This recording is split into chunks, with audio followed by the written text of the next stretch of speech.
So I wanted to do a video today with my brother, Matthew Hussey, famous writer of Get the Guy, the best-selling book. I'll take it. Weekly creator of blog articles on howtogettheguy.com/blog. We wanted to do a video about how to actually prepare for a date. And it's not the predictable ways that people always prepare for a date. Putting on makeup, putting on your best outfit, getting in your head about what you're gonna say. Yeah, and when you keep dating someone, the second, third, fourth date, it's all what's gonna keep that interesting and have great conversation, great fun, is gonna be all the stuff you do in preparation each time. In between? Yeah.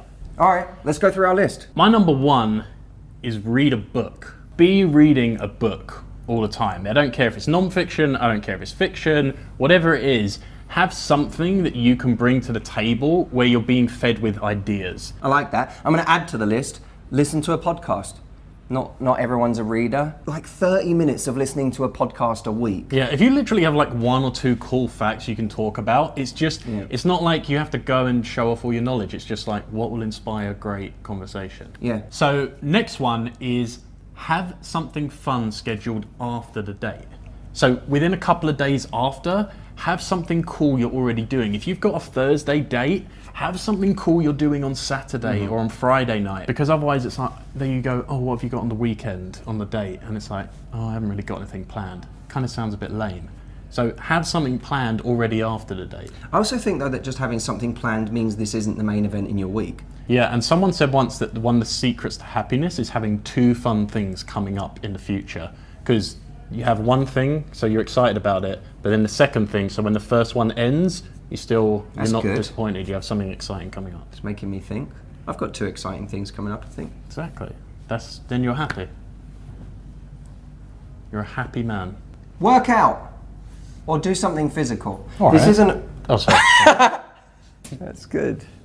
That's why we brought you on.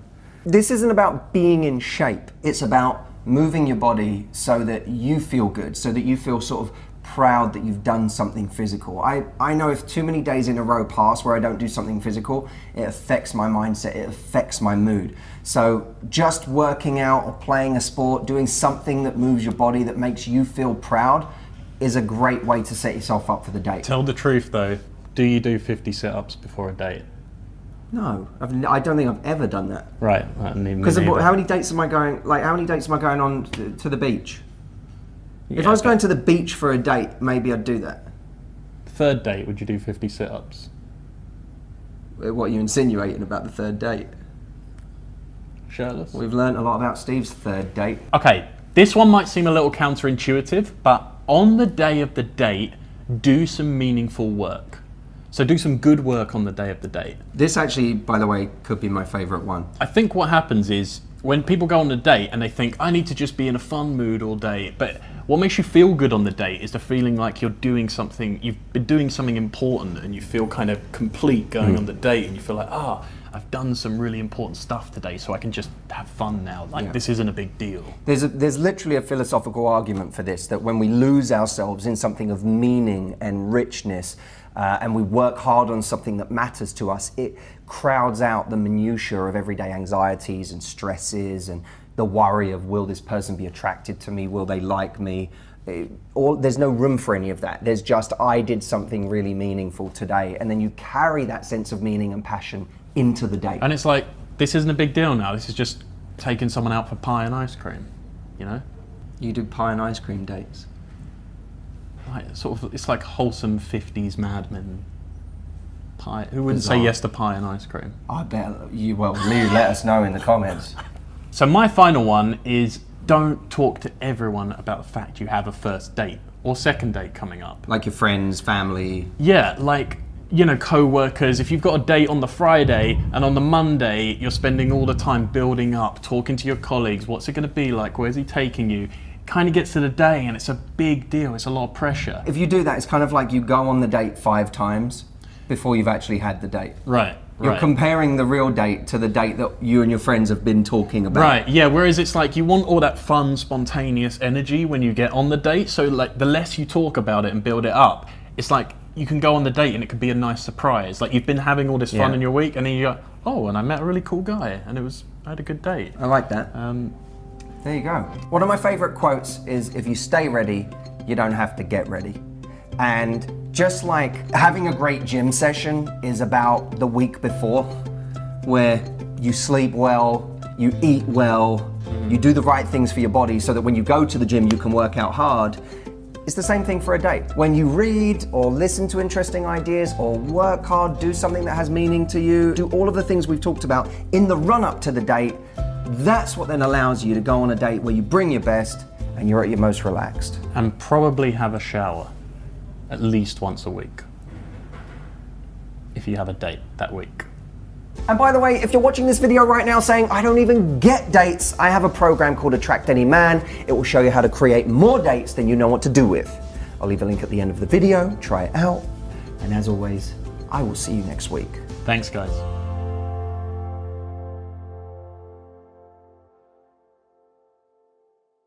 One of the reasons that people use dating apps is the perceived easiness of being on a dating app as a way of meeting people. Of course, a lot of people's experience is that it's not that easy. It gets complicated really fast. It takes a lot of effort, and often nothing real materializes out of it. You never actually end up on any dates, or you don't meet anyone that you really like. It's hard to get things off the ground. So, is there a way for real life meetings to feel easy again? Now, one would think that the biggest thing we need on our side, if we want to start meeting people in real life, if we want to have the ability to approach people, to take risks, to create opportunity, the number one thing we would need is bravery. Now, it's true that having bravery can help create opportunities, because it means getting outside our comfort zones to actually make something happen. If you think about it, attraction needs a moment. Attraction doesn't just happen unless there's a moment to support it. And one of the reasons why we don't create moments with other people where attraction can happen is because we're afraid or they're afraid.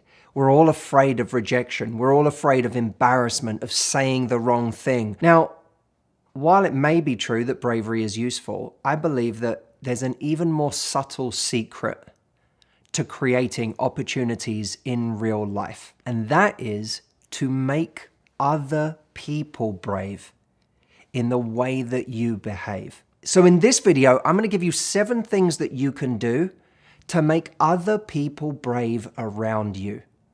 Because if your superpower is in making other people brave in your presence, you're the one who will reap the rewards of that.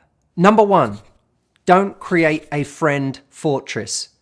This is where you and your friends get in a kind of huddle where you're all facing inwards at each other, and it's really difficult for anyone to come into that little world and speak to any of you. So imagine you're out with a friend, and that friend is here. Now, if you're pointed at each other, this doesn't work with no one here. I can't work like this, Jameson. I need an actor. Thank you. You imagine this is the bar here, and the two of us are pointed at the bar like this in a kind of V shape. No one can get in here and talk to either of us. But if we sort of position ourselves out a little bit and we're just having a nice conversation with each other, but half of our body, half of our energy is pointed at each other. So Monkey can be here making a sort of interesting point, you know, the thing about eggs. But at the same time, half of our energy is pointed out to the room. There's this whole space that someone can come and talk to us now without having to do this, where they have to peel us open, banana reference, in order to speak to me and Monkey, who is drunk. Number 2, the look. If we want someone to come and be brave to speak to us, looking at them, making actual eye contact is essential. And by the way, the first look is just a moment where you register each other. It's the second or the third look where someone realizes you're now intentionally looking at them. And you could be doing something perfectly routine, like drinking a coffee or reading a book in a coffee shop. But every now and again, you just look up from your book, look around the room, look at them, and then keep reading your book. Or if you're on a phone call, you're talking, having a nice time. You look at them, you keep looking down, and then you look up again at them and keep talking. It's very subtle, but those little moments equal more bravery on their part. Now, that doesn't mean you have to look for a long amount of time. I had a woman the other day who I was on stage with, and I said, how long do you think you should look for? And if you were trying to make someone else brave. And she said, 5 seconds? And then I got the whole audience to count as I stared at someone for 5 seconds. Watch.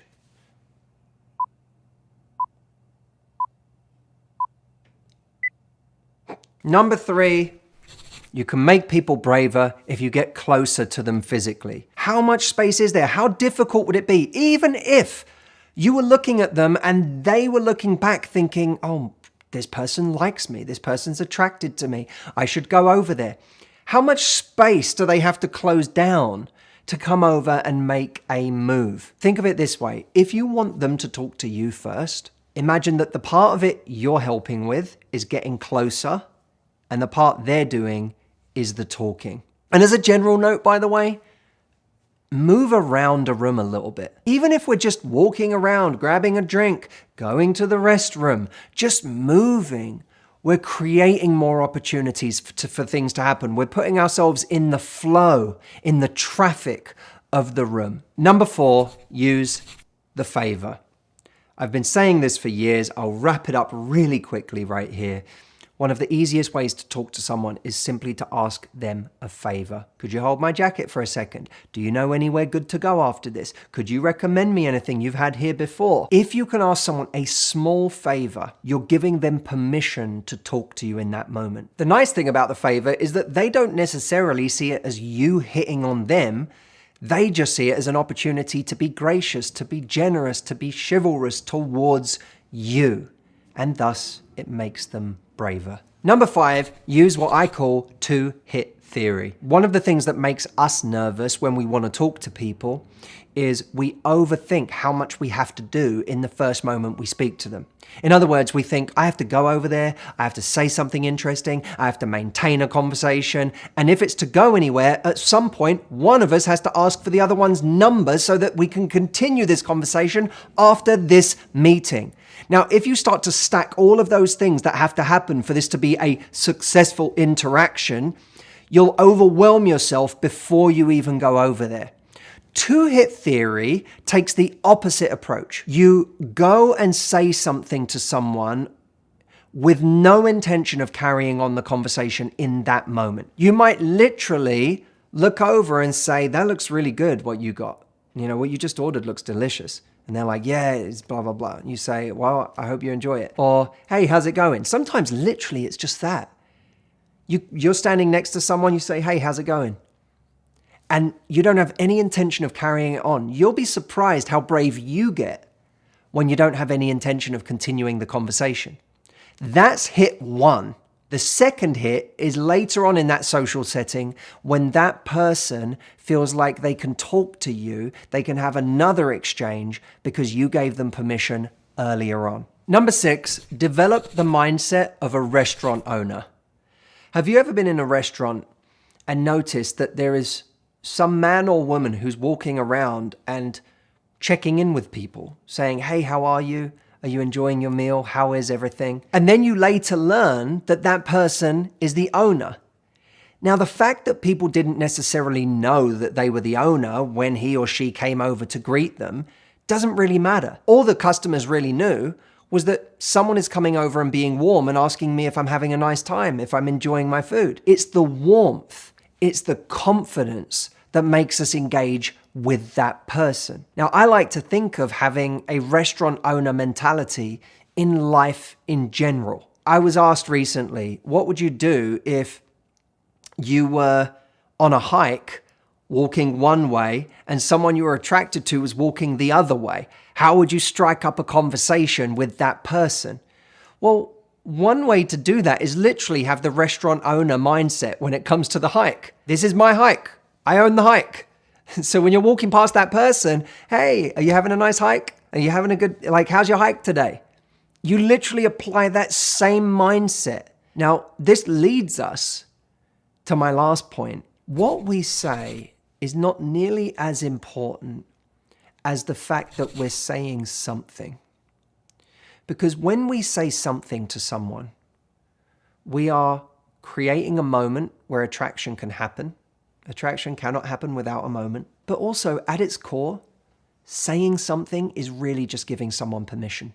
It's not about being the wittiest person in the room. It's not about saying the cleverest thing or the most seductive thing. And it certainly isn't about saying the most original thing. On dating apps, there are all sorts of prompts and witty ways to draw out a novel initial exchange. In real life, we don't actually need all of that. What we need is the opportunity to actually connect for a moment to occur that could lead to attraction. Those moments will never occur if we're trying to make those moments perfect. But if instead of trying to be perfect, all we do is work on giving people permission, on making them brave, we will be creating those moments all the time. Talk to most couples who have been together a long time and ask them, what's the first line you ever said to each other? They won't remember because the line wasn't important. But the permission that led to everything else was everything. Now look, the things I'm talking about in this video feel small. But why is it they feel so hard to implement in our lives? It's because what might represent an inch of difference in our body language or in our smile or in the things we say feels like moving a mountain internally. What I want to do with you, if you'll let me, is show you how to change the inner wiring that you have so that those small things on the outside you start to do naturally. Because I know if you start to do those things, your life is going to change. No question. It is inevitable. Your life will change. But it's hard sometimes to do even the small things when we're still working on old software. Now, in March, I have my virtual retreat coming up from the 18th to the 20th. And that is where we update the software in you once and for all, so that you can finally take advantage of everything that is available to you in your life and realize your potential. Because once you figure out how to control your confidence, how you see yourself, your relationship with yourself, your associations on the inside, the changes on the outside become natural. If you've taken any of my programs or watched any of my videos and you found it hard to make the changes on the outside, it's because the inside isn't cooperating. What we're going to do over 3 days is bring those things into alignment. To learn more, go to mhvirtualretreat.com. It's going to be a wonderful 3 days, and I really hope you join us. I also have a video there waiting for you to explain more about the program so you can learn all about it. mhvirtualretreat.com is the link. I'll leave it here, and it's also in the description below. Thank you for watching.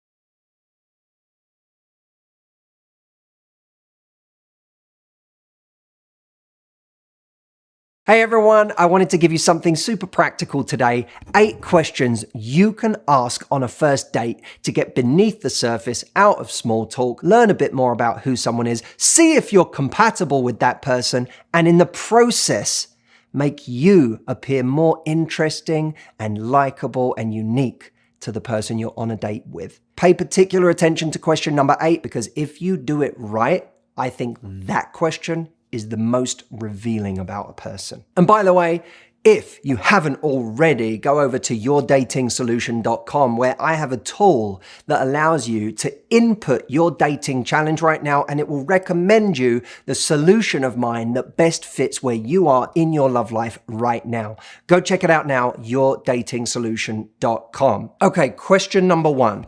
Who is someone you really admire? I believe that When we ask someone who they admire, we start to actually learn their values. What is it they value? What traits do they think are important in another human being? Because that says what traits they feel are important for themselves to aspire to. And by the way, the key to this question is asking why. What is it about that person? For me, Jameson, Mr. Rogers and Steve Irwin. Mr. Rogers because of his just kindness that was consistent in every situation, and Steve Irwin because of his just insane passion for what he did that made you get excited about whatever he was doing because of the energy that he fired out like a cannon. Ask your date next time, who's someone you really admire? Number 2, what kind of vacations do you love the most? I think this is just a fun question in general because it gets you talking about something fun. It gets you away from work. Even if someone hasn't taken a vacation in a while, it just gets us into that kind of fantasy of where we like going, what we like doing, when we're being carefree. Oh, as a follow-up, you can ask someone, if you had to spend a year in a different country altogether, where would you choose? I think I would choose Japan. And by the way, with all of these questions, you get to ask why. What is it about that place? And what's more fun than describing the soul of a place that you love? Number 3, what book do you think everybody should read? This book for me is 4,000 Weeks by Oliver Burkeman, which talks about basically FOMO on an existential level, the fact that we don't have enough time in life. There's so much we want to do, and that leaves us all overwhelmed and despairing and constantly doing too much. I love this question. What book do you think everyone should read? Because it's another way of saying, what's a message that you think everybody should hear? And when you hear the message that someone thinks everybody should hear, then you're learning what they think is really important in life. Question 4, what do you love most about what you do? Now, not everyone loves what they do, but what you're going to learn is A, whether they are passionate about what they do for a living, and B, even if they're not, can they find something that they love about what they do? And if they say, oh mate, I really struggle with what I do, I'm not enjoying it, then say, what do you want to do instead? Or is there something you'd much rather be doing? And then you learn about something they're moving towards. But you're seeing if they can find passion in things. I always think that it's a bit scary if someone says, I don't like what I do.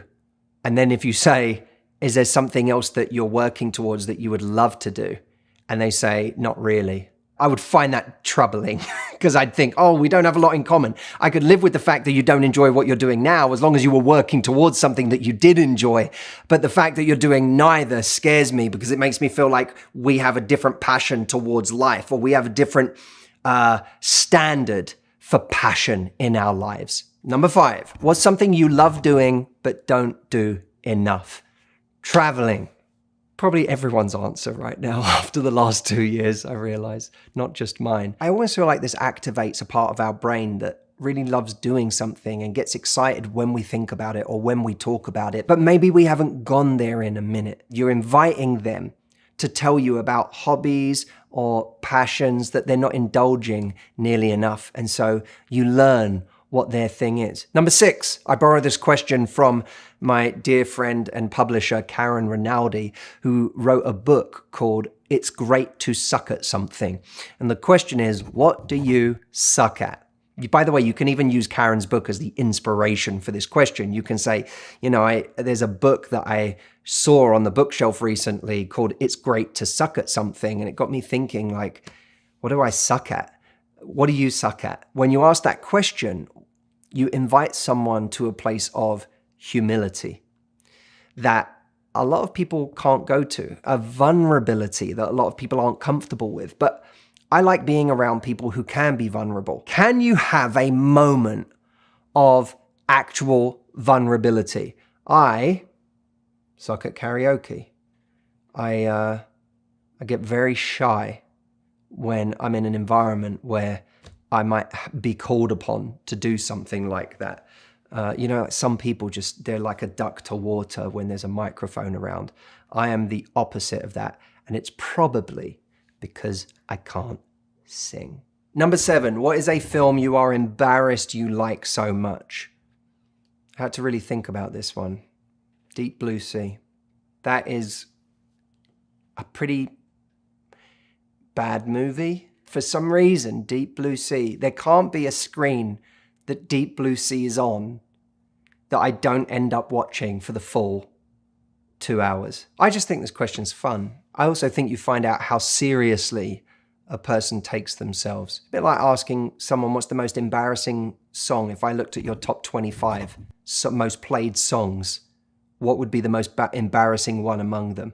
Firstly, it's adorable to learn something that someone listens to or watches that's bad, but it's also revealing of their ability to laugh at themselves. Number 8. Now, this is the one I said I think is the most revealing. How would your closest friends describe you? What I like about this question is it gives someone an unself-conscious way to talk about themselves. It's very hard. If you say to someone, describe yourself, that's really difficult. And most people are too self-conscious to do that. But if you say, how would your best friend describe you?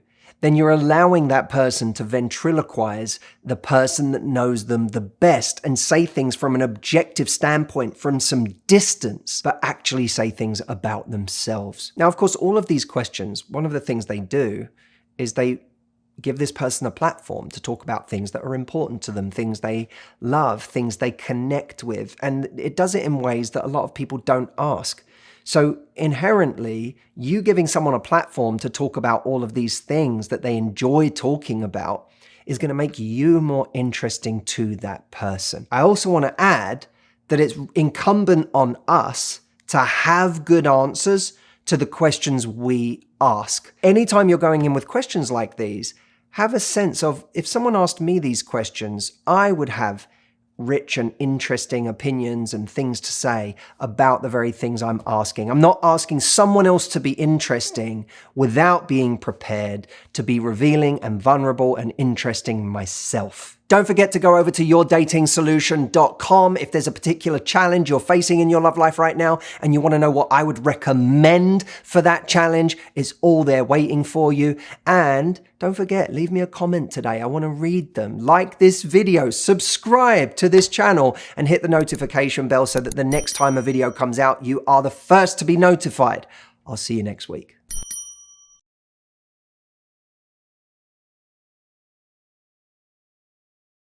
I'm a big believer in the idea that the things we do every day that are the more modest forms of romance are more important than the grand gestures we do one day a year on a day like today, Valentine's Day. So here are 9 subtle, unexpected things you can do to be romantic with someone you care about. Number 1, surprise dessert delivery. This was actually Jameson's one. I'm back with Jameson after a while of being away from him, which is why I'm a bit giddy. You've got the dinner you were planning to do. They know you're going to have that dinner. But then suddenly, dinner's finished, right, Jameson? Doorbell goes off. Who's that? Robber? No. Dessert Baron. Are robbers really ringing the doorbell? Oh, didn't think that one through. Number 2. Watch the movie they want to watch. Now, this could be the movie that they haven't seen that they really want to watch. It could also be, and sometimes this is an even more romantic thing, a movie they've already seen that they really want you to watch. You know, when someone's trying to get you to watch a movie, it's almost destined that just because you're selling it to me, I don't want to watch it. It could be the greatest movie ever, but when it's being sold to you, you don't want to watch it. Instead of rebelling against that, just go, yeah, I'd love to. And then enjoy it. Like, have a good time with it. There's nothing more fun than showing someone a movie you love. Let your partner have that experience with you. Number 3, start a sentence with, do you know one of my favorite things about you? You might say, you know one of my favorite things about you? How much you care about the people you love. You always go out of the way for the people that are really important to you. And that is so beautiful. I love that about you. Bonus points if it's something you haven't even said to them before. Because I think there's always things about people that are our favorite things that we never actually consciously tell them. Number 4, Text them at a time you wouldn't normally text them to say something nice. It could be that you just stepped out of the house to go on a run. You saw them 10 minutes ago, and midway through the run, you text them and say, I love you. I think here's what's interesting about the psychology. If you text someone at a time that's not obvious, where they wouldn't normally hear from you, you can say something that's loving but obvious. You know, if you just left someone 5 minutes ago for work, and normally you wouldn't speak to them until that evening, but 5 minutes after you leave the house, you say, I miss you already. You can say something that's really obvious like that, and it's still going to have tremendous meaning because the context is not obvious. When the context is obvious, you have to be more original, like Valentine's Day. Telling someone I love you on Valentine's Day is saying something obvious in an obvious context. Now it's just noise. When it's obvious context, you have to do something original. When it's not normal context, the obvious becomes special. Number 5, do an anonymous act of kindness for your partner. Do something nice for your partner that they may not even necessarily thank you for because they don't know you've done it. You know, it could be putting a glass of water by the side of the bed for them because you know they're going to want it at night. Normally they do it for themselves. You're going to do it for them. You're not going to say, I got you a glass of water, by the way. You just do it. If they notice, they notice, but that's not why you do it. You do it because you love them. And I actually think, interestingly, when we do little things like that, just because we love someone, we love them more because we're investing in that person's happiness. Number 6, listen out for something they say they want and then Amazon Prime that sucker the next day. This isn't a promo for Amazon. You can also do it at a local shop if you're better than the rest of us. Don't wait till a birthday. Don't wait till the next time it's an occasion. Just have something show up tomorrow or next week that they said they wanted today. Number 7. You know, a lot of us are working from home now, aren't we? Well, if you happen to have the good fortune of working around your partner, interrupt your productivity for a cuddle or a kiss, a moment with your partner, the same way that many of us are prepared to interrupt our productivity for Twitter. You know, when your partner comes over and tries to say something to you and you're like, I'll be over in a sec. And then they leave. And probably 2 minutes later, in the middle of whatever you're doing, you just go, has anyone posted anything? We clearly are prepared to interrupt our day 1,000 times a day for crap. Why not interrupt it for love? Number 8, fix up an area of the house that they use a lot. Could be a workstation, could be a cupboard that they use a lot, a drawer that they store all of their stuff in. Tidy it up. Get them something, a nice accessory for that area, jazz it up, clean it, DIY, fix it. Do something for that area that shows that you're giving love to something they use every day. Number 9, tell them how grateful you are for something that they may not even realize you've noticed, something they may mistakenly assume you take for granted. And if you want to know what these things are, look to your past relationships and ask yourself, what did I argue about in those relationships all the time that I never argue about in this one? When something goes wrong, it gets lots of attention. When something goes right in our existing relationship, it may get no attention because it's going right. It's not loud. It's not in your face as a problem. It's just existing as something that's not a problem. Notice the things that aren't a problem because they're probably not problems because your partner has a wonderful trait. If, for example, you have a difficult family and your partner does an amazing job of navigating that difficult family, you could say to them, thank you so much, by the way, for being such an incredible teammate. I know that my family isn't easy. I know it's got some characters, and you do such a wonderful job of being kind and compassionate and just doing your best. That moment is a moment that can make all of that effort worthwhile, especially when someone doesn't even necessarily know if you notice what they're doing. I think that when we give romantic gestures or gifts, we should think about not just giving people what they need, which is important. Socks for Christmas is important. We all need socks, but no one really wants socks for Christmas. Instead of give people what they need or only giving people what they need, we should give them what they want. And if you want Jedi level status, don't just get them what they want, Get them what they don't even know they want. Do for them what they don't even know they want you to do for them. And if you want clues as to what the person you care about wants, pay attention. Pay attention to their goals. What do they want to learn? Where do they want to go? Pay attention to their fears, their frustrations, their complaints. Pay attention to the things that spark joy for them. Sparking joy, a concept from Marie Kondo. You know that sweet Japanese lady who goes into people's houses to tidy up, and she has them hold objects. They'll hold an old t-shirt and she says, does that spark joy for you?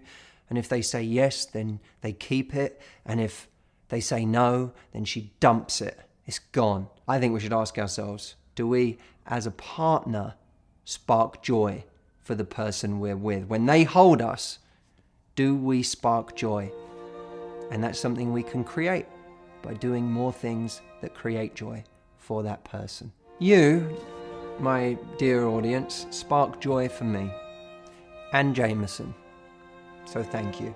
And if we spark joy for you, subscribe. We never ask you to subscribe. Jameson, we do such a we are honestly the worst YouTubers there are. We never ask people to subscribe.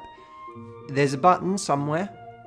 We don't even know it. Subscribe, hitting that button, and I think there's a bell, isn't there?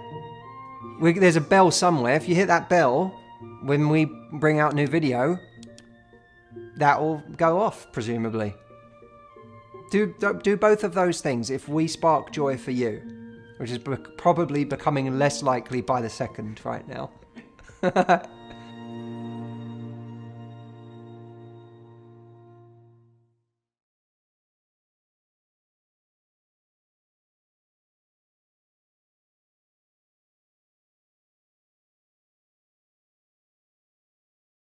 And then there was a woman who said, I can't look at my partner when he's showering. He looks pathetic.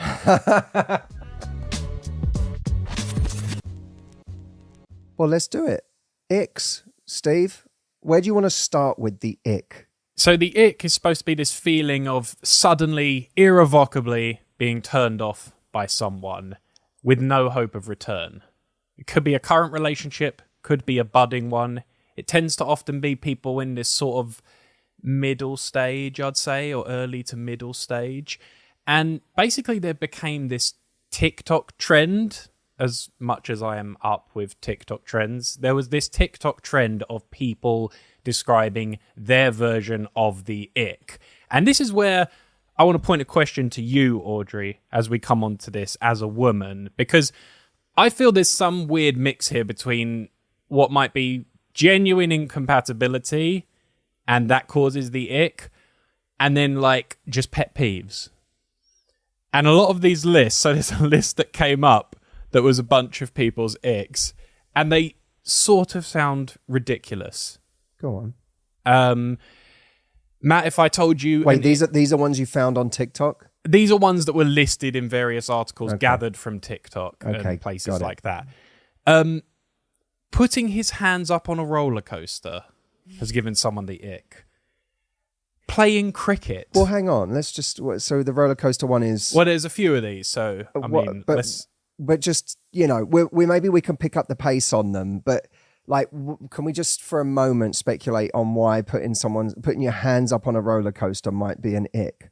I have a theory. I suppose it's like people see it as cringe or they see it as try hard. Yeah. I think they see it as a bit goofy. Yeah. And a little bit like you're enjoying yourself too much. You're a little bit too in the moment. It's a bit overly enthusiastic. Yeah.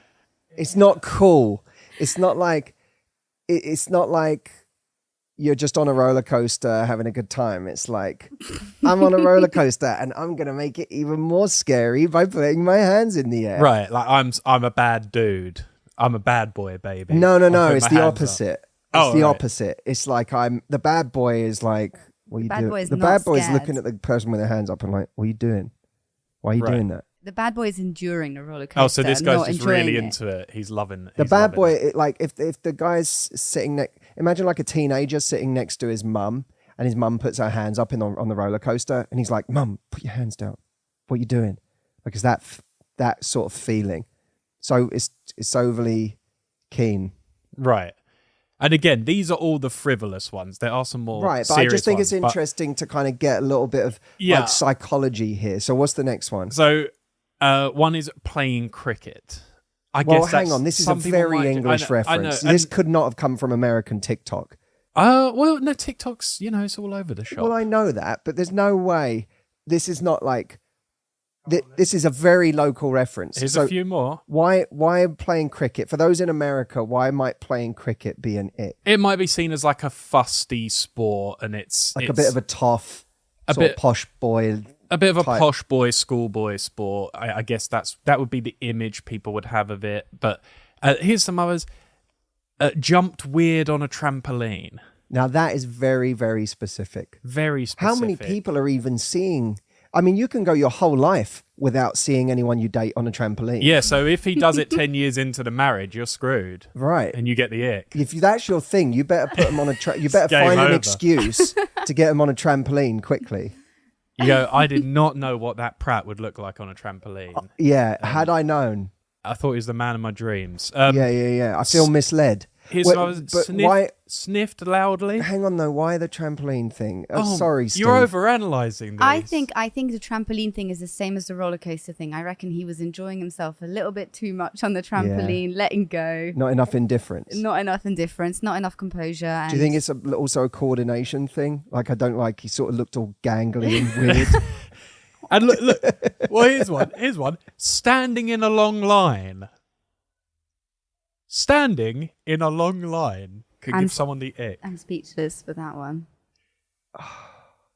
Is that just... That feels cultural to me. Cultural? Yeah. There are some cultures that just don't... The idea of standing in a line is sort of offensive, and there are others that are real... Like it's too submissive Like or English something. people queue up. Right. You know what I mean? They queue up, whereas there are other cultures where they're just like, what are you doing? No, I'm just going to find a way around this. They just can't deal with it. Right. I can definitely see a French woman being put off by somebody standing in the line for too long. Right. And you are, of course, speaking as a French woman. As a French woman, I just want to make clear, Audrey's not just saying, she's not just hating on the French right now. She is the French. He literally might be standing in line buying movie tickets for you guys, and she goes, well, I don't like the look at it. I don't like what I'm seeing. She goes, I can't take this. This isn't for me. Here's another one. Sat cross-legged, so I'm in trouble if people can look at me right now. If you saw me right now, I'm halfway between a cross-legged stance. That was one I saw people didn't like, one knee over the other. What do you mean? Well, that's cross-legged, you've got surely. one knee. I'm sat cross-legged sort of in a yogic cross-legged. pose. This would be one knee over the other as if I'm just sat like this. Okay. No, I think what Matt's doing is cross-legged. I think. No, I think that you're I'm cross-legged. You're sort of one knee over the other. Now, I think that the cross-legged thing is that feels sort of infant-like. Right. Feels like sort of childish, and therefore it doesn't feel. I think they're versions of the same thing. One feels a bit like you sort of resembling a child, and the one leg over the other. Some people, I think, look at and go, "Oh, that's too feminine for me." This is an ancient yogic pose. I mean, this is. Right. You're disgracing all kinds of traditions. And there are lots of this is we'll come on to this, but if Prince and I don't know how Prince sat, but I bet you he sat with one leg over the other a lot. Yeah, absolutely. And people loved it. In a lovely purple pair of trousers. Yeah, and it was. And I bet purple trousers is on some people's list, but when Prince bloody does it, right, man or woman, you want to shag him. Right. Yeah. I'm not saying. I'm just. He's Prince. He's Prince. That's what I'm trying to say. Is that I bet you people were never arguing that Prince had one leg over the other, but Right. Well, it's all coming out now, isn't it? Here's another one. Studied business. I think people just see that as they see a cliche of a certain kind of man who studies business. Someone who's not culturally deep or something like that. Like interesting. Well, it's just sort of seen as a kind of catch-all, like you didn't know what else to do, so it's not a sign of passion, so you just went for business, or that you're sort of only commercially driven, and that's a turn off. Right. Like there's not interest or quirkiness there. Interesting, yeah. was too nice. I mean, that's a person really putting their cards on the table there. Was too nice. Although that could be seen as people can be cloying or annoying or needy if they're, nice is a sort of euphemistic word, isn't it? Ate pork. That's quite culturally specific, I think. Ate pork or vegetarian. Well, a lot of people really like pigs.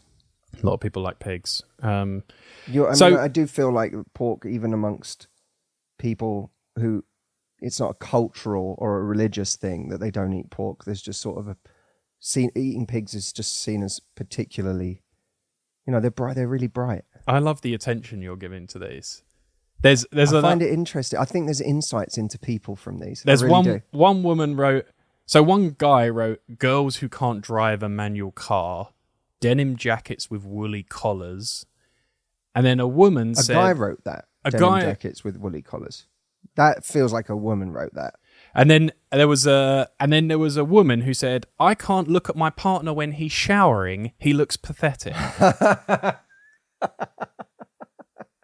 And I mean, so many of these are like moments of little vulnerability, and they're just immediately pounced on.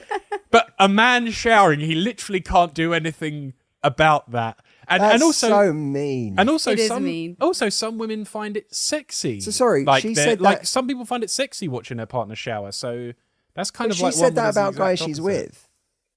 Yeah, I can't stand watching my partner showering. I feel like with a lot of these, there's some pre-existing contempt just waiting to come out. Right. Do you know what I mean? Like hyper judgmental. Well, yeah. If you feel like your partner is just the sexiest, most manly, amazing, just person that you've ever met in your entire life, and you see him naked showering, you wouldn't go to.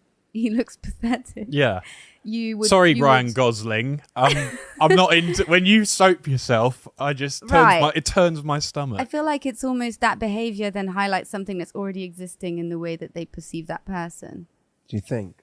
I think so. I think it's also possible that I think that's true. I think it's also possible that something that someone does can remind a person of something conscious or unconscious from their past that's become kind of locked in as it's like if your parent ate a certain way that sort of drove you mad at one point or another, and then you date someone who has that eating style, or choose their food that way, then it's kind of becomes triggering, and it might be a kind of overall result of the contempt you feel for your partner in other ways, or it could be something that you just kind of go, it reminds you of something that you really don't like. So like a lot of these icks, right, those are silly, and I don't know if that's when people talk about the ick as like a big thing they felt, I've heard it described as like your partner suddenly makes your skin crawl. There's some description here by psychologists like suddenly them kissing your neck feels like a slug crawling around your neck, and you're like, oh, get off me. But like, it's almost like something is broken, and maybe it's like, this person reminds me of some like asshole I remember, or I've seen something in their value system, their beliefs, the way they think about, suddenly you think this person is, I don't know, this person's got a really like crass, horrible like view on the world, or there's some way they're rude, or there's something, right? And you're just like, oh, I can't stand this kind of person. It's like a bit deeper than these silly things, isn't it? I actually don't think it is. I think the ick is so much more primitive than that. Right. And I think it's interwoven in insecurity because, when you're younger and you feel like there is an abundance of time and people and choice, you just get to value very superficial things. And that's no shade on young people. I think, there are plenty of young people who have a level of maturity that people never reach when they're older. But as a general rule, you're always wanting to date the cool, hot, funny, popular person. and you are less sort of drawn to the kinds of traits that maybe you gravitate towards as you get older. And I think when you're younger, you're much more judgmental and contemptuous towards other people because you have a lot of insecurities within yourself. So you find yourself repulsive in certain ways. You desperately want to be cool. You never want to be found out for anything. And so to associate yourself with somebody who could possibly, you know, drag you down to the level that you think you're at and possibly make you feel like you're not, you know, you're suddenly not popular and you're suddenly not that person. I think that's one of the reasons that we get so repulsed by people. It's like, oh my God, this guy's not in the cool club. Like he's like, you know, yeah, and it's like, it's going to infect me sort of thing. Exactly. I think it's almost like, look at him. He's sitting cross-legged. He looks so, you know, weak. And oh my God, I can't be around that. I can't have people think that the guy that I'm with is that kind of guy. Ugh, I'm repulsed. And I think that's where the primitive response comes in, because it's such a kind of emotional response. And I think the older you get, the more comfortable you get in yourself, the more you realize that you yourself aren't perfect and people are just, you know, people with flaws and whatever. And I think you just end up being way more accepting of certain things because you realize that in order to find a partner, you have to make allowances for people's weird quirks. See, I think there is interesting things on both sides, because on one hand, I do think that the icks take place on a kind of primitive level. That means that for practical purposes, it's almost like they don't differentiate. The silly icks don't actually really differentiate themselves from the ones that we might perceive as being about something much more meaningful and important. But what you're saying, Steve, is that there are some icks that get to much more fundamental things. Right. Like say if you were dating someone and they were just a chaotic, disorganized nightmare and you were like, oh my God, I've played mother to a guy like this before and I'm out. I don't want a guy like this. Or you have like someone who is super needy and like over lavishes you with like gifts and attention early on and you're like, oh God, I don't want, I've had a needy boyfriend before. I've got to like get away from this. And like something that's almost like a trigger for like, oh, you've just had like a domineering dad or man or something where you've been like, this person talks over me. They don't let me do this. He tries like one thing that sounds a bit controlling and it triggers something in you that's like, I don't want someone who's going to control me. And it's more like something viscerally is like, nope. But to that extent, really, if you think about it, an ick is just a trigger. So if you take the idea of like the chaotic person that is a turn-off because you're like, oh my God, I'm going to end up playing mother to this person. And you go, well, what would be the ick? The ick might be you got in that guy's car for the first time and it was gross. Right. And it was a mess.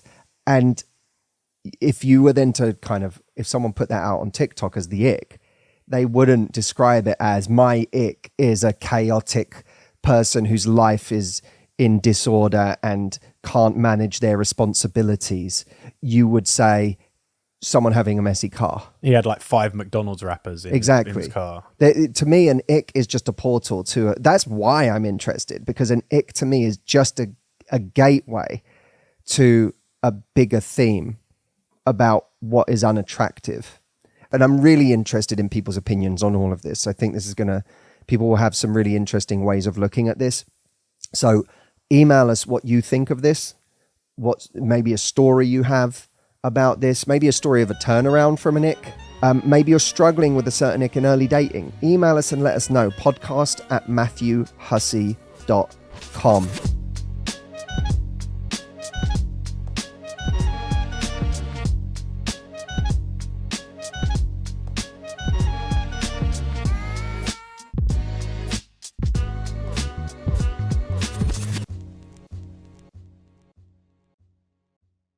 So as many of you know, a couple of weeks ago, I got engaged. I suppose my love life has always been very interesting because even though I've lived out my love life very much in private, people have always very publicly asked me what my relationship status is. Imagine your grandmother or your mother at the Thanksgiving table pressuring you and saying, why aren't you married yet? Why don't you have a partner? Imagine that times a million And that's been my life for the last decade. It's also interesting to be getting engaged at a time when so many of our audience, so many of you who follow me are asking me why men won't commit. Do we live in an era where just the norm is men not wanting to commit, not wanting a real relationship? And so we thought we'd take this opportunity to make a video about the signs that someone is actually getting more serious with you. And we came up with 11. Number 1, he brags about you in front of other people. It's a particular kind of compliment, isn't it? When someone doesn't just compliment you in private, but they do it in front of others, their friends, their family, strangers that you just met together. It shows a particular kind of respect and admiration. So if he starts bigging you up in front of other people, that's a pretty lovely sign. Number 2, he's willing to mix your lives in a way that might be inconvenient to him. Whether it's going to see your friends in a different part of town or going to something that your family wants you to go to. Things that ordinarily might seem like sacrifices, but he doesn't treat them as sacrifices. Instead, he just sees them as things that will make you happy, and therefore it makes him happy to do them. Which leads me nicely on to number 3. Your happiness is more important to him than his tastes. He buys you tickets to that Celine Dion concert that you really want to go to. But the 2 tickets are for you and him, not you and your friend. He's willing to go see Celine. Or he listens to your music in the car. You have no idea how many times I've listened to the Encanto album through. Number 4, he's willing to adjust the temperature of his house, which, as Jameson will tell you, I didn't do for years when Jameson was here, freezing his little balls off in the icy tundra. I think we could probably cut that. Why? I just don't want to imply that my balls are little. Jameson literally came in today and remarked with some venom and resentment at how warm the house is now. Number 5, he plans a trip with you months in advance. Anyone can take you away for the weekend this weekend, but for someone to actually say, let's plan a trip for a few months from now, you know at the very least they're planning on being with you longer. They're actually looking at investing and building something in the meantime. Number 6, he respects the things that are important to you. I do Brazilian Jiu-Jitsu, and there was a woman in this class who had just got her black belt. And when someone gets their black belt, they get to give a speech. And it was very beautiful because while she was giving her speech, all of us were lined up listening, and her husband was off to the side of the mat watching with their dog in his arms, and just his eyes watering at watching this person he loves achieve this amazing thing. So, and there was something profoundly beautiful to me about that he both respected and admired her for something that mattered to her and was part of that with her. Number 7, the fights have less ultimatums. You know that when you're in the beginning with someone and just sort of every fight is relationship threatening. It doesn't matter what you argue about, it's always a question in that moment of, is this all too much? Is this worth it? Are we really, maybe I'll just storm out and never come back. Well, hopefully over time, the threats on the relationship become less. You don't walk away so easily. And in fact, someone who's serious about you has a desire to make up with you quicker because the health of the relationship is paramount to them. And simply walking off and being at odds with you and having the problems of the relationship fester becomes a less and less viable option. Number 8, his friends teasing him about how in love he is, how much he's investing in the relationship, how much time he's not spending with them, is no longer something that affects him in the same way as it would have before. It's not his kryptonite anymore. He's not made weaker by these teasings of his bros. I remember when I posted the engagement announcement, my engagement announcement, and there was just some bloke in the comment. It was lots of lovely, lovely comments, thousands. It was unbelievable and so touching. Then there was just this one bloke in the comments that went, another one bites the dust. When we're happy and when we feel like, I know this is right, we're not weakened by the comments that in relationships where we were less certain of our own decision, we would have been affected by. They would have needled us. Not because someone was so important necessarily, but because it struck at an uncertainty that we already had.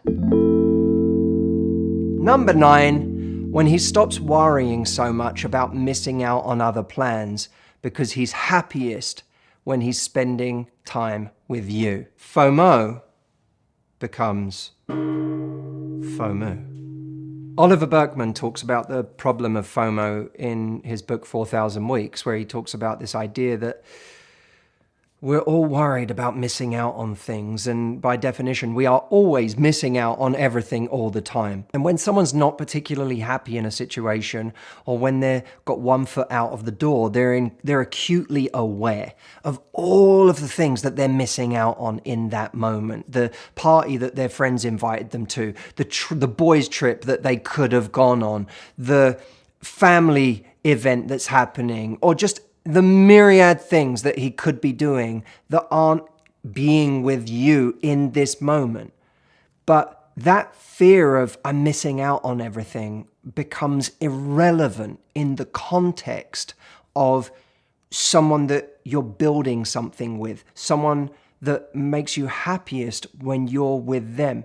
The everything becomes the feeling that you have when you're with them. So you're no longer searching for the everything that's on the outside. Number 10, he starts collecting mementos from your time together. Could be a trip you went on, it could be an evening you had together where they gave you something in a restaurant, but these little knickknacks that are the milestones of your relationship he keeps because it matters. It becomes part of the fabric, the history of your relationship together. Not everyone is sentimental like this, but you know what it's like when you care about someone, you're more likely to hold on to something as a symbol of your time with that person, as something that reminds you of that person or a time in the relationship. If he starts getting sentimental about things from your relationship together, that counts for something. Number 11. His associations with commitment itself change.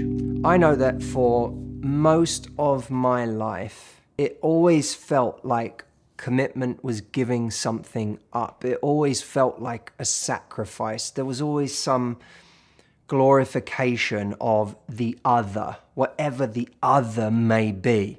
Some idea of freedom, some idea of single life. But I remember thinking, with this person, I am ready to actually build something. I'm excited to build something. And with that, my entire associations around a relationship, around commitment, all the things that felt scary about commitment didn't feel scary, felt natural, it felt like home.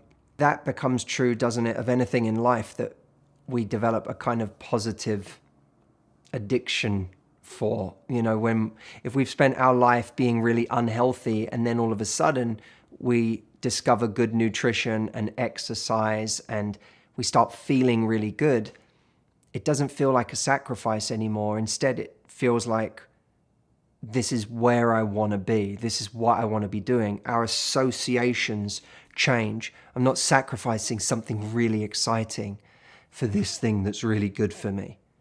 the thing that's really good for me feels like the thing that's really exciting. There are many, many ways that a person could show you that their associations have shifted the way they describe their relationship, their time with you, and what it represents to them, and the way they talk about their past or the other life unchosen.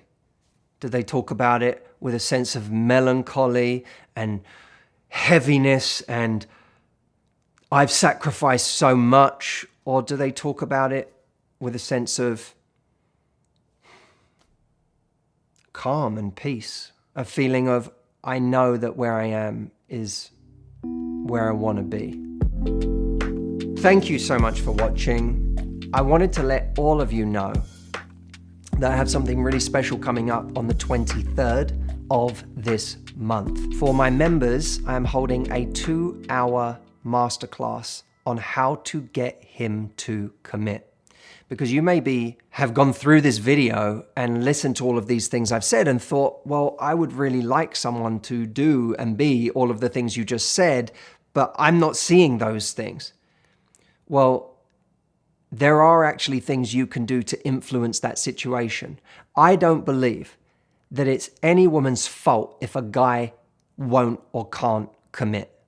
So I want you to remove that from your mind. If someone hasn't committed to you in the past or isn't committing now, that's not your fault.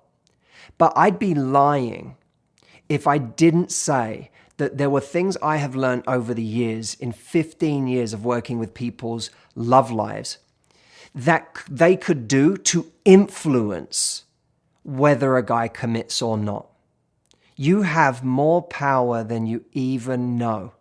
And once you understand the levers that you can use to change how comfortable someone feels about committing to you, how safe they feel, how trusting they feel of you and the future they'll get with you, how excited they are about the future that waits for them if they choose you. Once you understand how to affect and impact those things, you have the best possible chance at getting someone to commit to you on a deeper level. And in this 2-hour masterclass, I am going to show you exactly what you can do to have that impact on someone you're seeing. All you need to do to be part of this, because like I said, it's an exclusive, is for my Love Life Club members, but you can join on a free 2-week trial to come and be a part of this, experience it. And if you don't want to stay a member, you don't have to stay a member. You can bounce out again without paying a penny, but you can also stay and be part of a bigger journey with us if you want. Either way, come and try this, if for no other reason than to be part of this 2-hour masterclass. Go to askmh.com to be a part of this and to claim your free trial.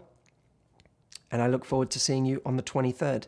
Thank you so much for watching. It's lovely to be back on the sofa for a video, and I'll see you next week.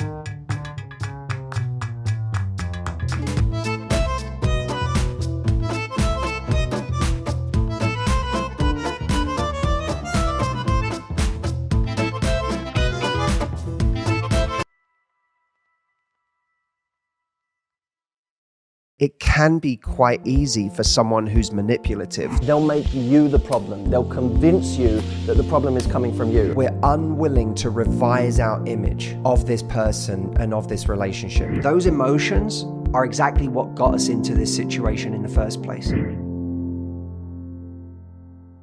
I have 5 ways that I've thought about that really indicate someone is poisonous for your life. The first one: in an argument, they look to inflict damage, not solve problems. I always think about it like scorpion mode. You get near a scorpion, it gets afraid and it stings you. And you'll also find, by the way, that when you're doing something that makes them feel insecure, let's say you're going out in the evening and it's something that maybe they're not invited to, maybe this is just something you're going to on your own.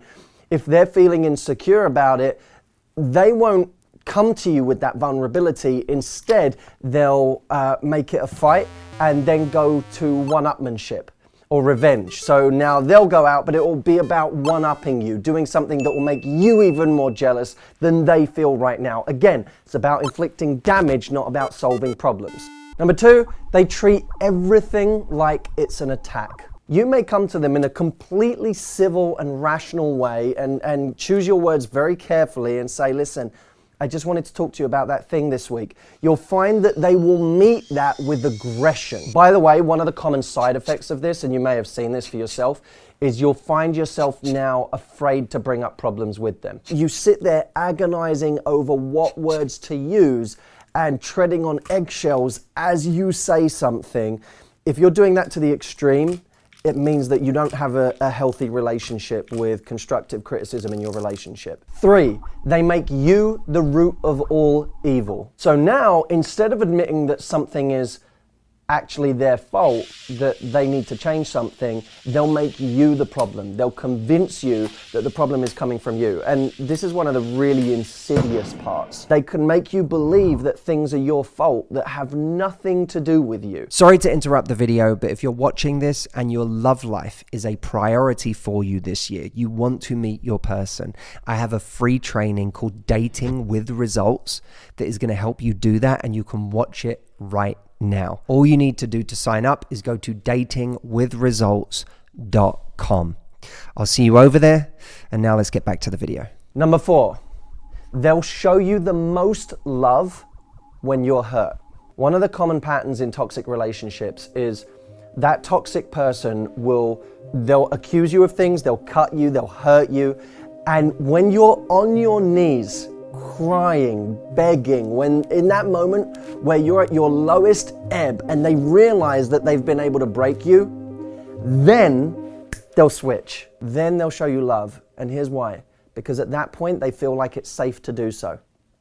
Because in the moments where you're feeling strong, they're feeling weak. Which brings me on to point number 5. They get uncomfortable with your success. You'll find that a toxic person will belittle your ambitions, will make you feel unworthy even when you're doing well. When you do well and you have an achievement, they won't celebrate it with you and get excited with you. They'll brush it off, they'll change the subject relatively quickly, or they'll find a problem with it. You come home saying you got a promotion and they'll say, well, won't that now be a lot more work? So this video isn't about coming from a high and mighty place and us looking at toxic people and saying there's something wrong with you. Oh, I realized you're the problem, not me. It's not that we're perfect and they're not. We're not perfect. And that's the whole point. You need to come to a relationship to meet a team player who is also imperfect, and you can help heal each other. You can't heal each other, of course. That's something only we ourselves can do. But we can provide an environment for our partner where it's possible for them to heal, where it's possible for them to become strong, to become great. Mark Twain said that the really great make you feel that you too can become great.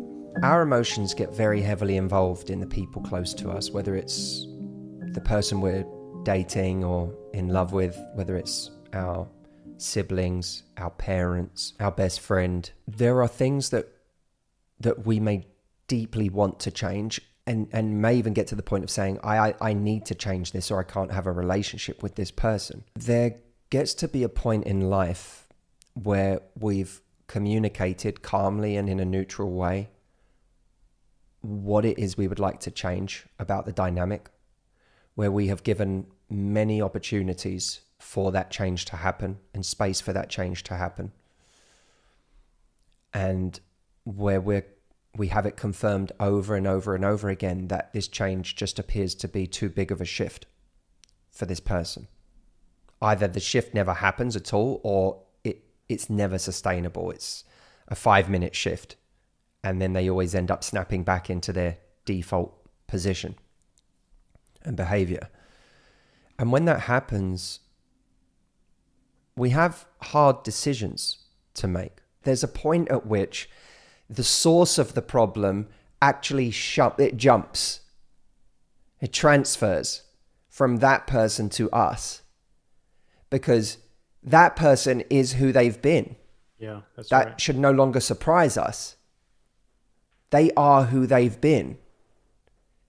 We're now the person who's continuing to complain about old information.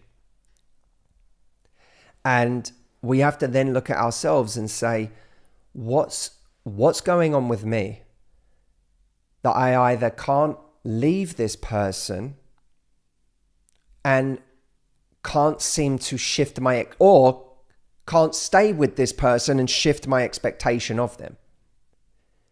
Because if we stay with someone who won't change and we're unwilling to shift our expectation, then we become the reason we're complaining, which isn't excusing their behavior. In fact, it's just, they could be a terrible person. But why is it we haven't adjusted our expectation of this person? What's going on with us that we're unwilling to revise our image of this person and of this relationship that we have with them? Why have we not lowered our expectation? Why do we still have speculative expectations that are entirely speculative? Because we've never had those expectations met in the past, not sustainably. So we still speculate on the expectation of what they can be. You've probably been through every kind of emotion with this person there is. You've cried, you've been angry, you've been depressed, you've been guilty, you've been frantic, you've despaired. You've been through everything you can go through with this person. You've begged for change. What emotion have you kept up your sleeve that you're going to bring out next year that's suddenly going to change this person? I have to know. If you're telling yourself that they're going to change, what's the reaction that all this time you've been storing to suddenly get a different result? Because the chances are you've already cycled through all of them many times. Empirically, you have to ask yourself, has this person ever changed? Or has this been a repeatable pattern throughout my relationship with this person? And if I'm still talking about it now with my friends, with a therapist, if I'm still ruminating about it constantly, then it's still happening. And the answer is no, it has not changed. In my own life, empathy has been something that, if I'm not careful, means that in a relationship, there's no limit to how far I can fall. Because if every time someone comes back to you and they do something wrong, you're able to process that by saying, well, yes, that was awful, but I understand why they did that. I understand where that's coming from. I know all about their terrible childhood and what they've been through. I know about that awful cataclysmic event in their life that precipitated this behavior. We can do that with every possible thing a person does. Even if you decide someone is a narcissist, they are absolutely a diagnosable narcissist. Empathy doesn't stop there. You can still look at a narcissist and go, they can't help it. This is something that they were either born with or that they developed at an age where they were still developing, and it's made them into this person who does these awful things, who acts so selfishly, who's always about themselves, who disregards my needs, who cannot see me and my pain, but they can't help it. They are doing their best. Quite literally, this is the best they can do. And I still care about them and I don't want to abandon them. So your empathy can produce that mutated kindness and that guilt with absolutely anybody at the most extreme possible levels of bad behavior. If you're taking care of them and making sure they're okay, and they're taking care of themselves and making sure they're okay, who's taking care of you? Mm-hmm. You know, it's quite a common thing that you hear, but in order to be there for other people, your own cup has to be full. And your priority in life should always be to make sure that you're okay. Now, that doesn't mean that you have to put yourself first in every single situation. And in fact, you shouldn't. It's really important to put other people first sometimes, and to put those you love before you when they need you more than you need them in that moment. But ultimately, your empathy towards other people cannot come at the detriment of actually making sure you're okay. that's when you have to suspect yourself, I think, as to whether or not is it really empathy, or are you just caught in a toxic cycle where it's serving some kind of need for you? Well, I think that's exactly right. And what happens is, because we're so close to this person, we've heard all of their stories. And people who are really good at mobilizing your empathy get very good at telling stories that make them sympathetic.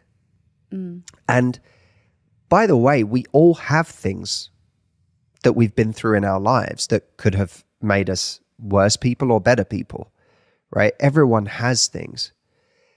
But there are certain people who are really good at taking their past and constructing a narrative that creates excuses for really bad behavior in the present.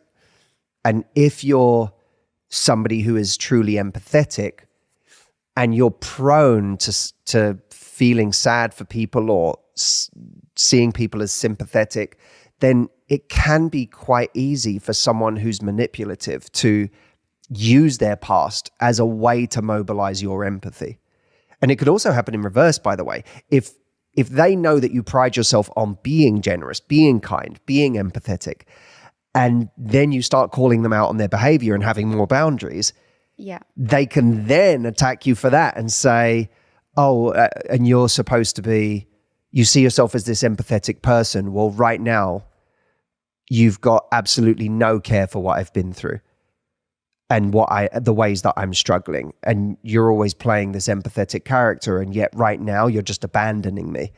You know, that now they can weaponize it in the other direction and get you feeling guilty that you haven't been empathetic enough. And it's particularly dangerous when someone who takes a lot meets someone who is predisposed to giving too much. That becomes a very toxic combination. We can get into the kind of language issue of constantly labeling everyone toxic all the time. And that, I think, is a dangerous thing to do, because most people are not all good or all bad. Everyone is a combination of both. There are some pretty bad ones, don't get me wrong, but I've found, I don't know about you, but most people that I've ever known are a combination of good and bad. The problem is when we encounter someone where the dynamic between us and them is really bad, where it produces a kind of toxic result. And I'm going to give you 4 things today that will help you break free of a dynamic like this.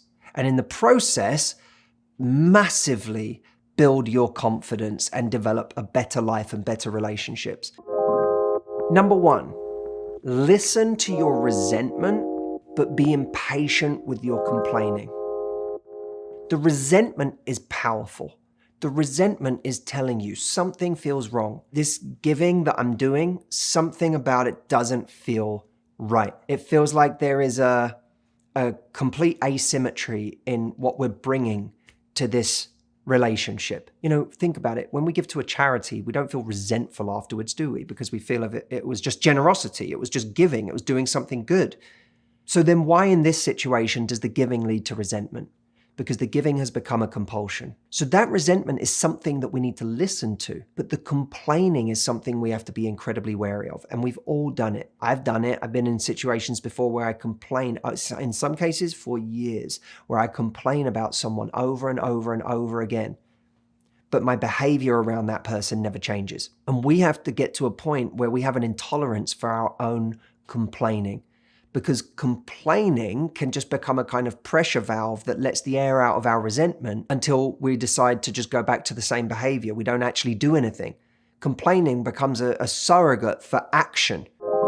Number 2, take your complaints and convert them into standards and boundaries.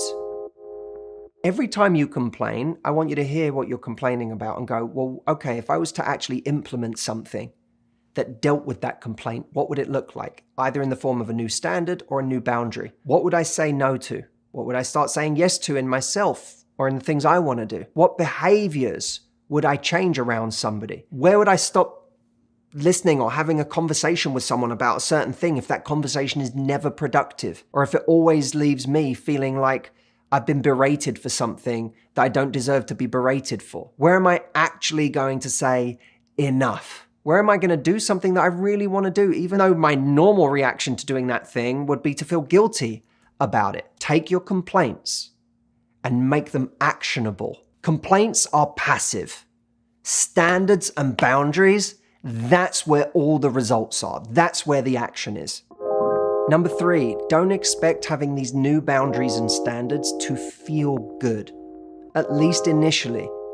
Because the truth is, it probably won't. You'll put your foot down on something, you'll say no to somebody, and the first thing that will happen is you'll feel this rush of shame. Who am I to ask for this? Who am I to say no? Who am I to have needs? And then you feel guilt. Oh, I feel guilty. I shouldn't have done that. I should be doing more. I should be showing up for this person. And then you feel fear. I'm not doing enough, so I won't be loved. This person's not going to want me. This person's not going to see me as important or valuable or a good human being anymore. All of this leads us to wanting to backtrack. And what we have to remind ourselves in that moment is those emotions are exactly what got us into this situation in the first place. So they do not serve us now, not in this context. And if we're worried we've gone too far, oh, I've gone too far by saying no to that. I've gone too far in asserting my needs. Well, firstly, you will go too far sometimes when you're trying to recalibrate. That's the nature of it. You're still practicing. So you're going to get it wrong sometimes. But your bigger fear should be the doing it wrong by doing too much, not the doing it wrong by not doing enough, especially if this is your pattern. Number 4, realize that doing things that are right for you, finally, is actually going to be the thing that allows you to give real love to this person. In other words, when you're free of the compulsion of giving out of obligation, you're free to give out of love. You're free to actually give authentically. And the irony is, I think, when you come from that place, you start actually thinking creatively about what would I like to do for this person? Not what do I have to do for this person? What would I like to do? What would be a really beautiful, loving thing to do for this person? And now you're into a relationship that will see if it can stand up on those terms. Because also, let's not forget, when you take away those things that you do compulsively with someone, they will now be confronted with who you are and loving you for who you are, not for what you do, not as a transaction, not loving you because they need you or because they're dependent on you or because they don't want the giving to stop, but just loving you for you.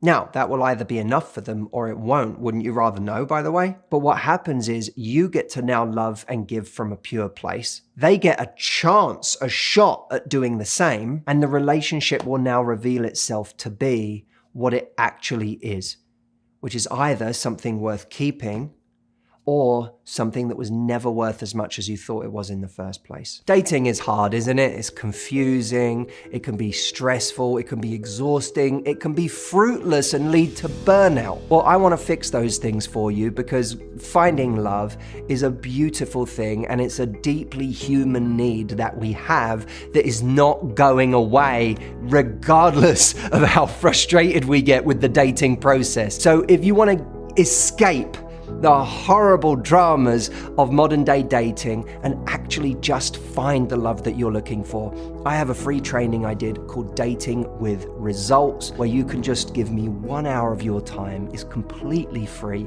and I will show you the roadmap for finding love in your life today. This year, quicker than if you didn't watch this. You can find it right now for free at datingwithresults.com.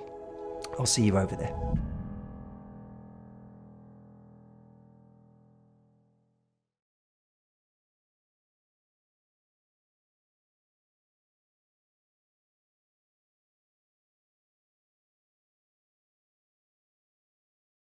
What are the signs that you are with, are dating, or have fallen for, or been married to a narcissist. There are certain types of people in this world that will never make sense to the rest of us.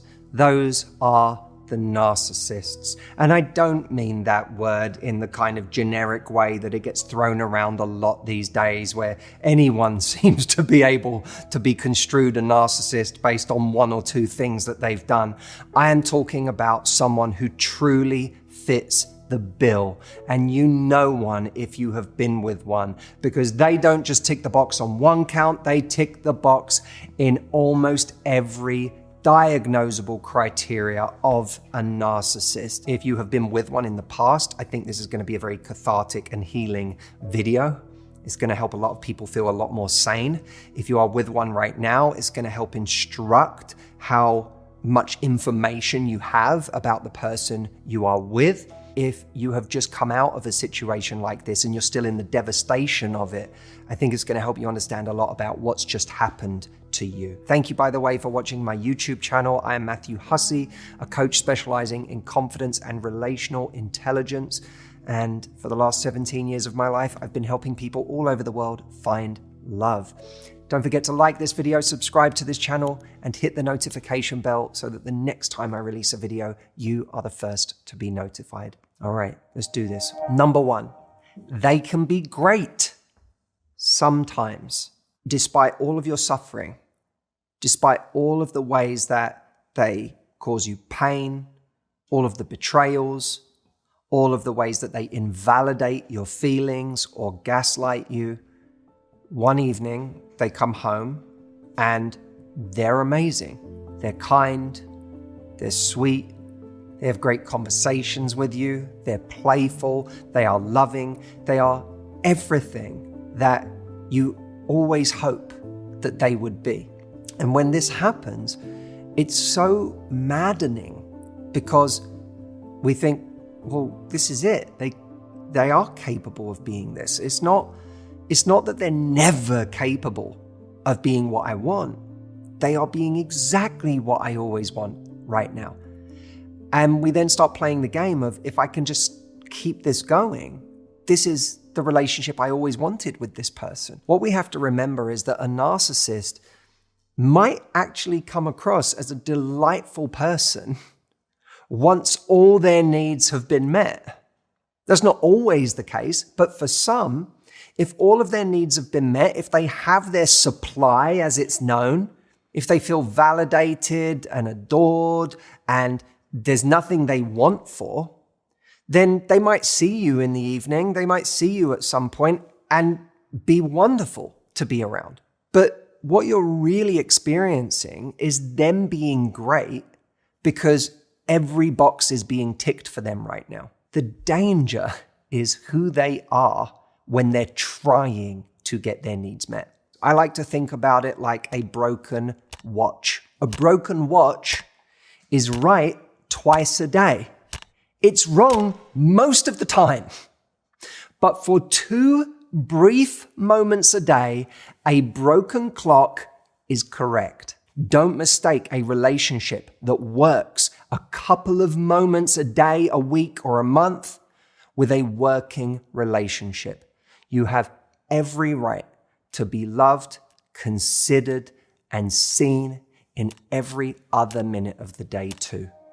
Number 2, your empathy for them gets you worse treatment, not better treatment. The very quality that can make us so special, our empathy, our compassion with people, our ability to truly see behind what's going on with the person, or to understand, to see them at their core, not to just blame or judge on the surface, can actually be the thing that gets weaponized against us. Think about, in a relationship like this, how often you end up forgiving someone.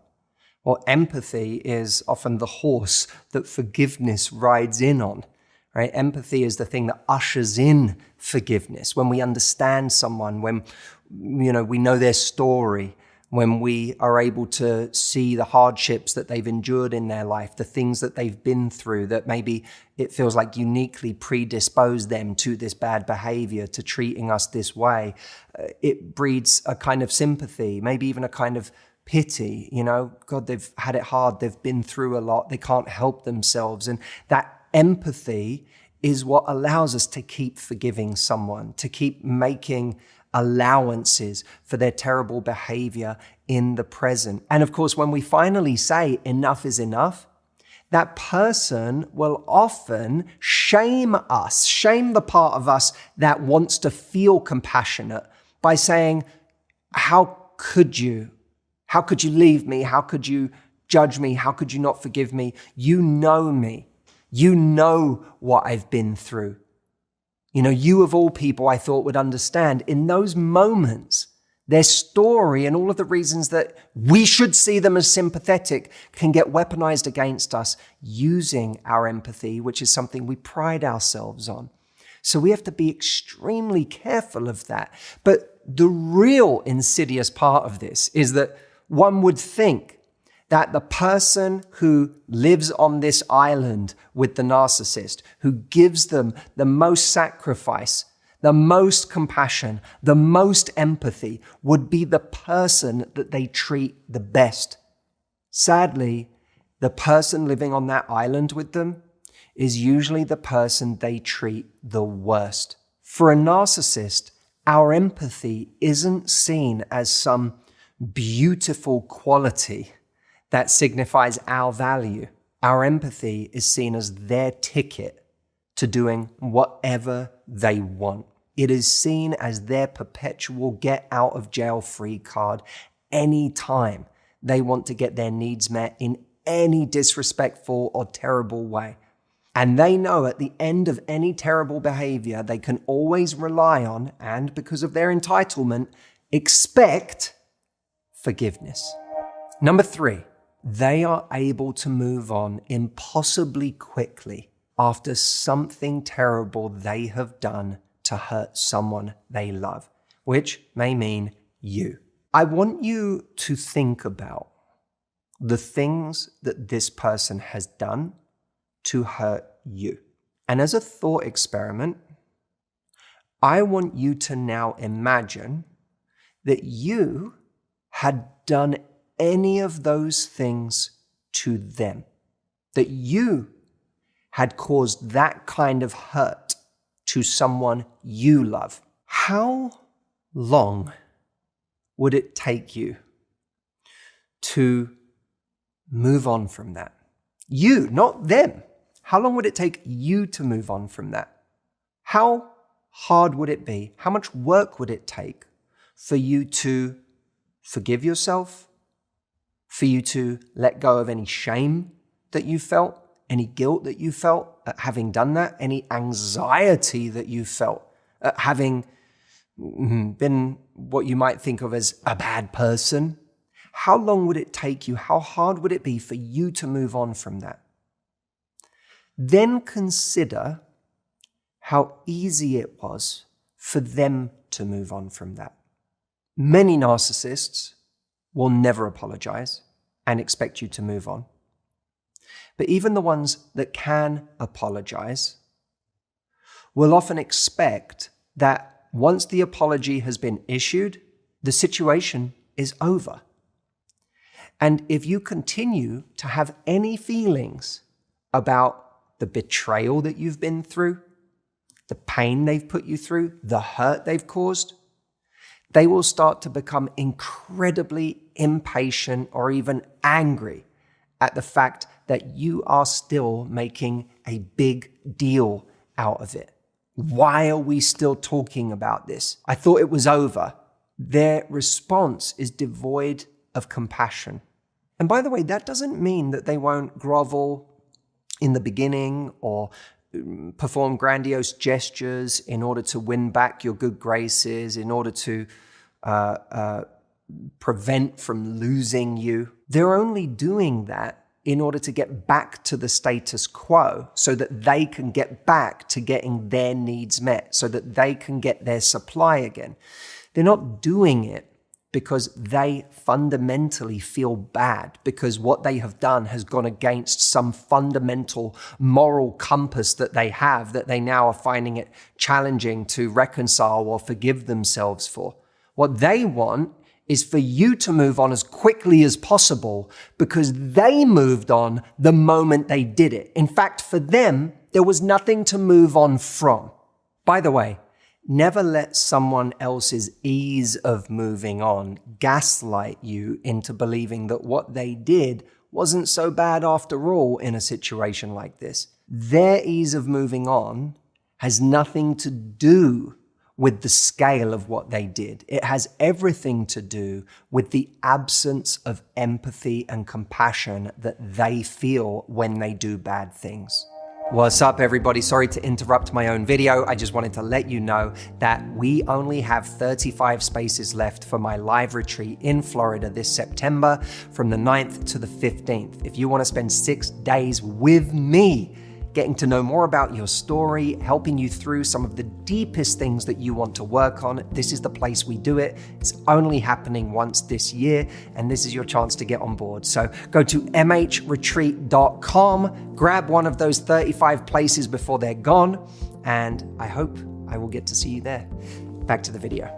The fourth sign that you're with a narcissist, when caught red-handed, they will make excuses that are almost unbelievable, which, by the way, we might still believe. You might have clear as day proof that someone is cheating on you.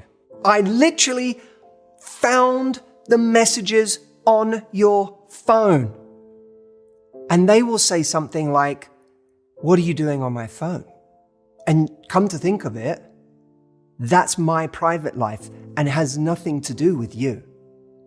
Inside, you're thinking, but we're in a relationship. Before you know it, you are on a different planet to the one you thought you were on, having to defend yourself for not being a good partner to this person who 3 minutes ago you found out was cheating on you. You ever heard the law Occam's razor? Occam's razor is essentially the idea that the simplest explanation is the most likely one. Right? I found evidence of you cheating. That's the most likely thing that has happened, is that you have cheated. What they are telling you is the complete opposite of Occam's razor. It is the most complex, ridiculous, insane version of events that somehow leads to them being innocent or being the victim. And ideally, you being the perpetrator, though you just found that part out. It's almost like the excuses version of Murphy's Law. David, what's Murphy's Law? It's kind of anything that can go wrong will go wrong, right? Or anything that can happen will happen. In this case, it's any excuse that can be made will be made. And even the ones that you think couldn't be made will be made. Remember, if the excuse sounds wild, then it's more likely an indicator of the person you are dealing with than just how fantastical the reality really is. You didn't think I'd be able to fit Occam's razor and Murphy's Law into one point, did you? If they're deeply uncomfortable with the contents of this video, they're a narcissist. And that, my friends, is Matthew's Law.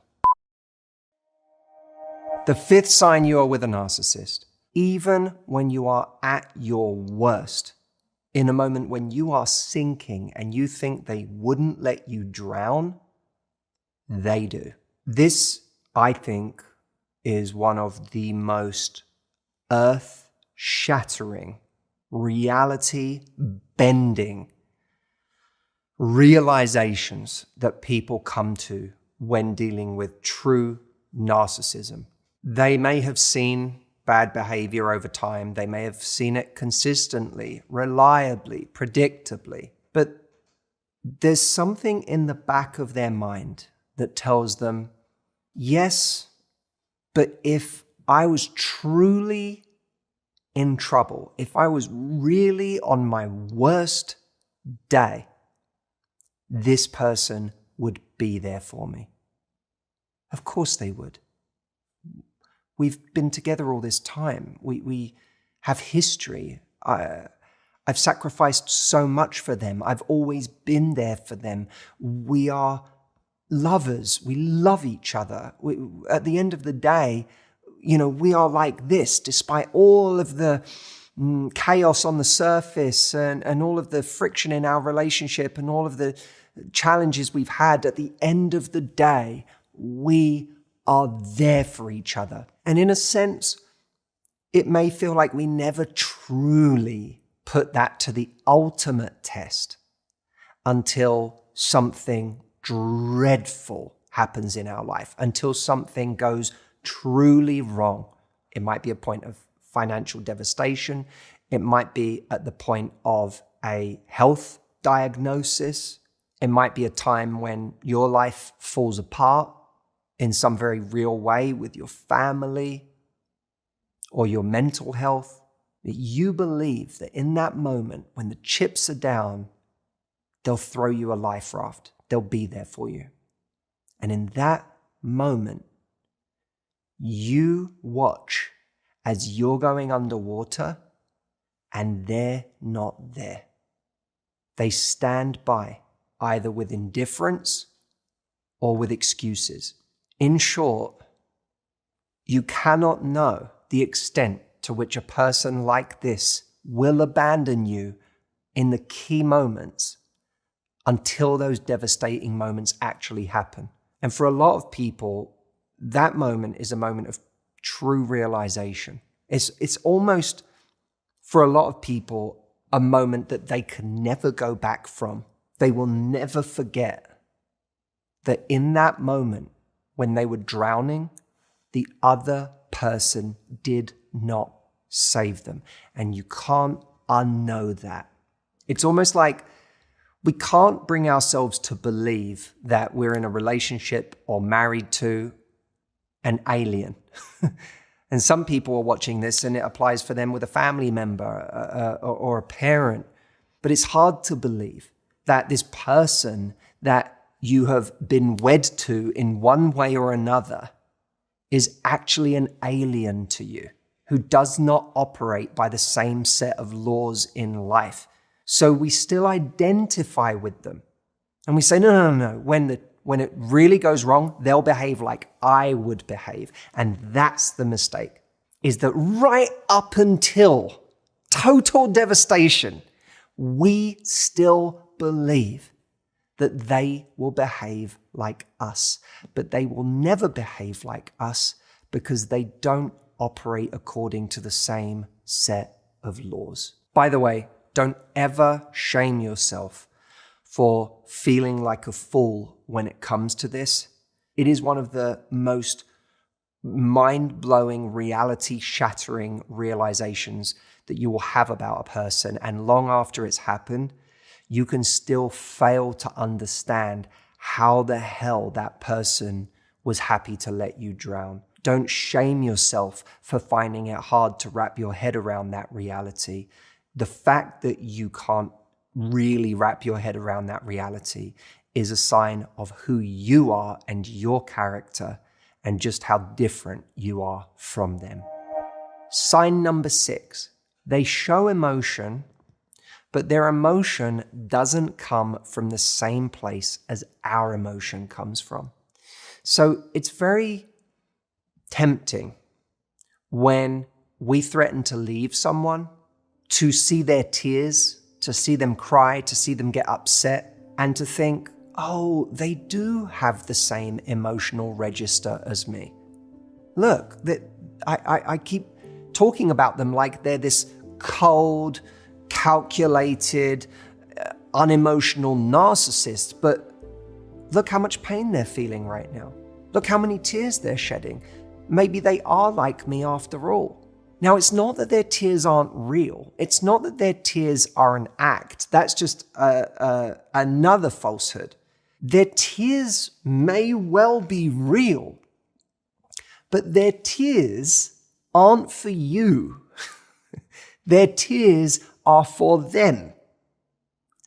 They are feeling a loss, and that is what they're upset about. In other words, when someone hurts you and they risk losing you, They're not hurting because you're hurting. They're hurting because they're hurting. And their pain is the most important thing in the world to them. So they are capable of feeling immense pain, but we mustn't mistake it as having the underlying foundation that our pain has.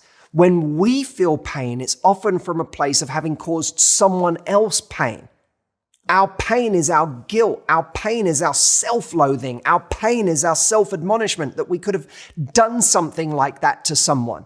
Their pain is that whatever has happened has cost them something. And that's where their sadness or their hurt is coming from. Don't confuse tears that are over you for tears that are for you. The seventh sign that you are with or have been with a narcissist is how quickly and seemingly easily they can discard you once it's over.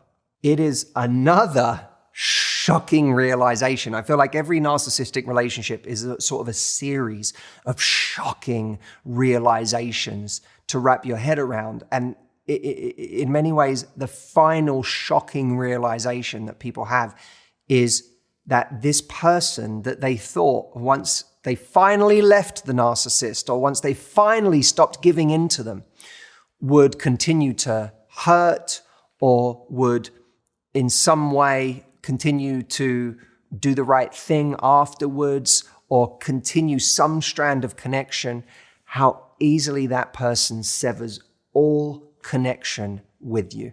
How they can seemingly just move on as if you never existed.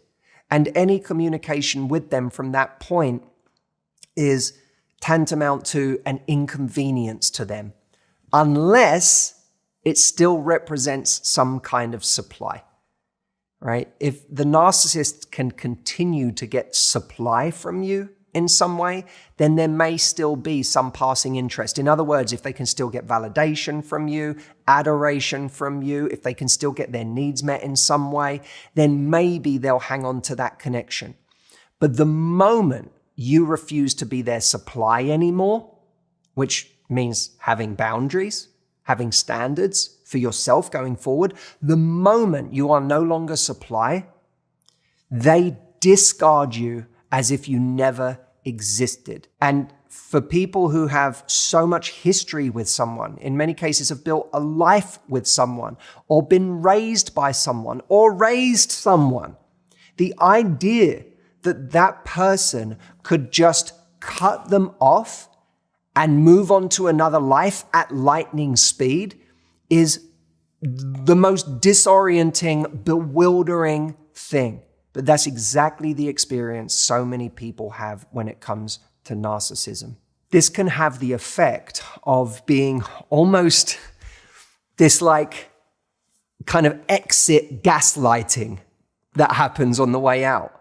This feeling that this situation that has gaslit us all along on one level or another, this is like the final gaslighting, is that I made the whole thing up.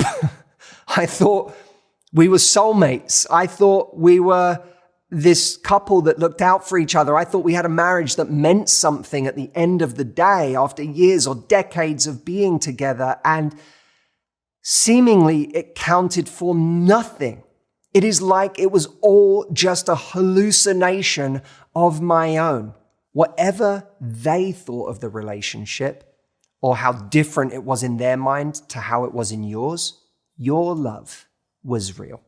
The relationship may not have been in the way that you thought, but the way you loved and the ability you had to love them, your feelings for them, were real. And the beautiful thing is you can now take all of that you still have because it's yours. No one can take that from you. And you can point it in a direction that deserves it this time around. And I don't care how late in the day you have told yourself it is for you in life. I don't care what season you are in. It is never too late while you are still breathing to take all of that love that you have and to point it in a direction where it will do good and blossom into something beautiful for you and for somebody else. If you enjoyed this video, leave me a comment. Let me know what it meant to you. The feedback on these videos means a lot to me, and it helps me direct future videos. It also is encouraging to me to know that people are out there and that you heard it and that it made a difference to you. I wanted to give you something as a gift from me today. I have created a free and very practical guide for communicating bold standards. In many cases, standards you may have never communicated before. And when we've never communicated them before, we need to learn the language of them. What does it actually look like to communicate these new standards that I want to have in my life? And this guide is designed to help you do exactly that. Remember, if you have gone a long time without communicating standards, or you've never had them and you've never known how to set boundaries, then it's like learning to walk for the first time. And that's okay. When we're starting out learning a language, we need to know the basics. So I've put together a guide for you to be able to create bold new standards going forward.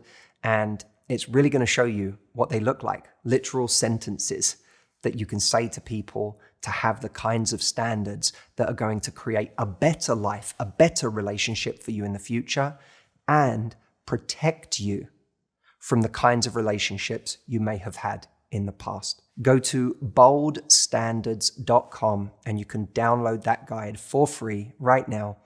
And let me know what you think. I think you're really going to love it. And thank you for watching this video. I'm so happy to have you here. And let's keep working on our standards together. I'll see you next week. Be well, my friends, and love life.